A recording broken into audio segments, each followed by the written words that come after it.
You're watching Talking Points, a focus on the political scene in Lubbock and across the South Plains.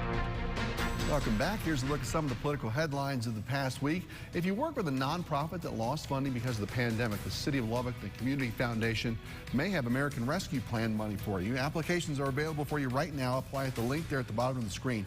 Now, there are conditions for this, so look for those and get those online applications in by June 30th. And more small business loan possibilities will be available for you starting next week. And the local Scouts of America chapters welcome former Secretary of Housing and Urban Development and presidential candidate Dr. Ben Carson back to town for their annual luncheon. Dr. Carson telling us he's proud to be a supporter of Scouting, believes what the organization does for men and women is good for American society. This is what we need so badly right now in our country, as we seem to be torn apart at our seams, and it starts with our young people. You know, it states in the Bible. In Proverbs 22:6, train up a child in the way he should go, and when he's old, he'll not depart from it. When they're young, impressionable, this is the time to really start talking about those values and principles that made us into a great nation. Former Mayor Dan Pope also receiving the group's Outstanding Eagle Scout Award for his 6 years as mayor. Pope and now former Councilman Randy Christian are, at least for now, out of a political job, but Christian pledged to finish what he started for his district when it comes to the McAllister Park development project. Delayed by supply chain and private funding problems, but a grand opening is finally coming, and Christian visited with our Elizabeth Fitz about that.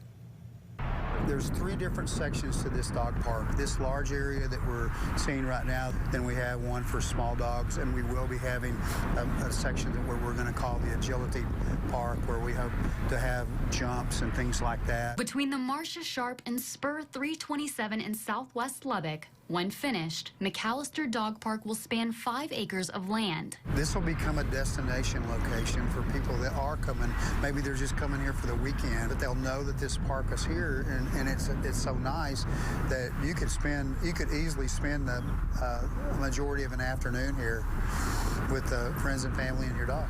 And that's not the only up-and-coming development here. The city is adding a food truck area, pickleball courts, covered basketball courts, and the Milestones Indoor Sensory Playground. Our goal is to find more public-private partnerships like we did with the dog park. Many of these amenities would not be possible without community partnerships. And in the coming years, the city hopes to build a skate park and splash pad. But regardless of the activity, people know that McAllister Park is here, and it's going to be magnificent.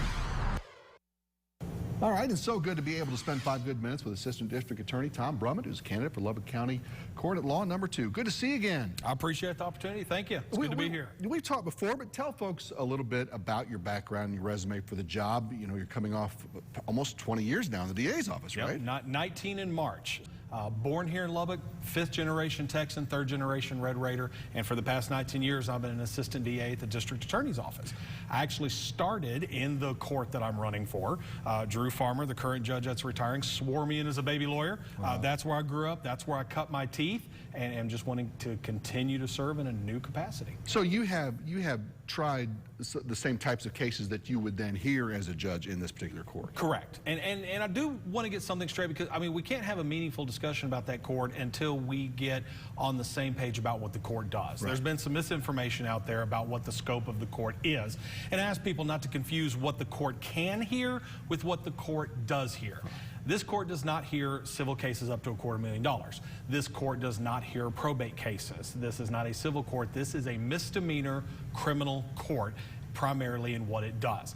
Last time I talked to the court coordinator, about 80% of the dockets are criminal, misdemeanor docket, and it does about 20% family law. So this is a criminal court, make no mistake of that. And that's why I feel that I'm the candidate with best experience, because like you said, this is not just what I do for a living, this is who I am, is prosecuting those exact same kind of cases. So your watchers are going, okay, what is in there, what kind of cases? Those would be DWI, DWI second, assault, domestic violence, criminal trespass, certain levels of theft, anything for which a person can be incarcerated up to a year is a misdemeanor that court would hear. Along those lines, you mentioned DWI. Tell me about your work with folks who've had some addiction issues that have also had some legal problems there. You were part of the DWI specialty court set up here, right? Right. That was the second specialty court. We started off with drug court. We started that in about 2007. There's 2 members that are still with the court that were there from the day it was founded, and that's Rick Waldrop, a local defense attorney representative, and myself. We're the 2 people that are still left there. And it's a good opportunity to kind of take my prosecutor hat off and come at it from a different point. It is not what some people will derisively refer to as a hug-a-thug court or something like that. What this is it takes people that have serious addiction issues and say, listen, I can't stop. And this is going to end up with me in the penitentiary for a long time. And it gives them the tools they need, but it's done in a way that keeps the community safe and it's accountable.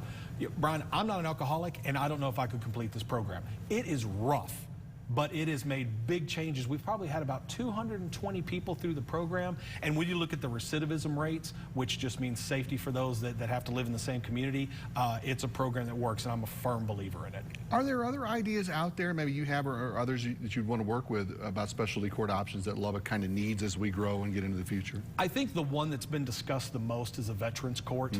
That's been made a run at several times. There were some serious discussions that were happening with it, and then the COVID business happened. We were shut down for 18 months. I think that's the one that probably is the most needed in Lubbock right now, because those individuals that have kind of that combination with some of the same substance abuse problems, but they have the same things from their service related, and working very close with the local VA here, taking some of the pressure off with them.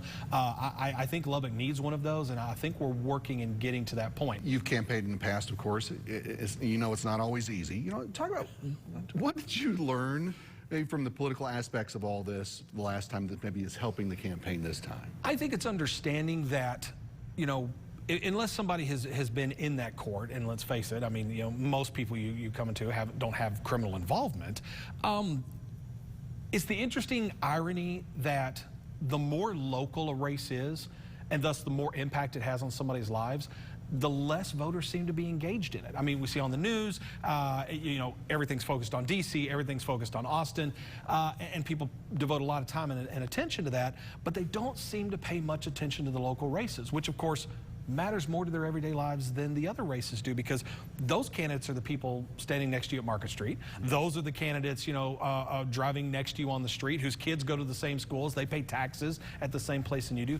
But there seems to be a disconnect, and a lot of what I do on the campaign trail is just explaining to people, hey, what that job does, and then educating them on what those qualifications should be. And you spend a lot of time doing that.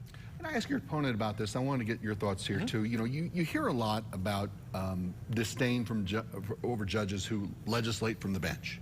Right. Very popular term. Yeah. It's probably not something that you're going to get a lot of in the county court, but you do live here and you do understand the problems are going on here. Give me your thoughts on how a judge keeps from doing things like that. Well, and you're right. That is one of those terms that seems almost obligatory. Everybody says, I won't, legislate from the bench. Okay, well, what does that mean? Right. Yeah. And basically, what it boils down to is those areas where the judge doesn't have a lot of discretion. There are areas where they do. There are areas where the law is very clear. If a piece of evidence needs to be suppressed, or if something has to be done, the judge has to follow that. I think one of the best characteristics you can ask for in a judge is a judge that says, I don't like this decision. If it was up to me, I would make a different decision. I don't like the way the law is constructed here, but this is what it says, and this is the choice I'm going to make because that's the job and doesn't have anything to do with me personally. Now you say, great, Tom, yeah, that sounds like every other politician here. How do I know that you mean that? Well, there are various times that myself and through my office has actually had to litigate when we've had judges that have stepped outside of that and have, in our opinion, legislated from the bench. There are tools, mandamus, you take them to an appellate court. We've done that before and had to bring that back in line. So my position is, if you're sensitive enough to do that as a party, you ought to have that most in the forefront and be able to do that as a candidate/judge as well. Tom Brummett, candidate for County Court at Law #2. Good luck to you. Thank you, sir. I appreciate it. And straight ahead, before Tuesday's election, a look at the political enigma that is Texas Attorney General Ken Paxton. Still atop the polls for re-election despite all sorts of issues, and it's next on Talking Points.